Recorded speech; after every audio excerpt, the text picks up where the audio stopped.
GST में composition scheme लेनी चाहिए या रेगुलर, और आपका फायदा किसमें है? तो कंपोजिशन स्कीम है स्मॉल बिजनेस ओनर के लिए जिनका ईयरली टर्नओवर 1.5 करोड़ से कम है। इस स्कीम में आप एक फिक्स्ड रेट ऑफ जीएसटी पे करते हो गवर्नमेंट को on your turnover.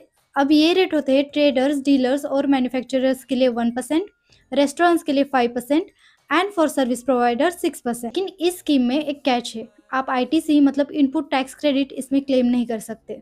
On the other hand regular GST scheme कोई भी ऑप्ट कर सकता है। रेगुलर जीएसटी में टैक्स रेट 5% से लेकर 28% तक होते हैं based on goods and services, और रेगुलर जीएसटी में आप आईटीसी क्लेम कर सकते हो। तो स्मॉल बिजनेस ओनर जिनका बिजनेस B2C यानी बिजनेस टू कस्टमर में आता है उनके लिए कंपोजिशन स्कीम प्रॉफिटेबल रहती है। जिनका बिजनेस B2B में आता है उनके लिए रेगुलर स्कीम। और एक की डिफरेंस ये है कि आप कंपोजिशन स्कीम में क्वार्टरली रिटर्न फाइल करते हो CMP 8 से, वही रेगुलर स्कीम में आप चूज कर सकते हो कि आपको मंथली रिटर्न फाइल करने हैं या क्वार्टरली, और फिर आपको GSTR 1 और GSTR 3 भी फाइल करना पड़ता है। So this was day 8 of business basic, और ऐसे और भी वीडियोस देखने के लिए इस वीडियो को लाइक करें और चैनल को सब्सक्राइब करें।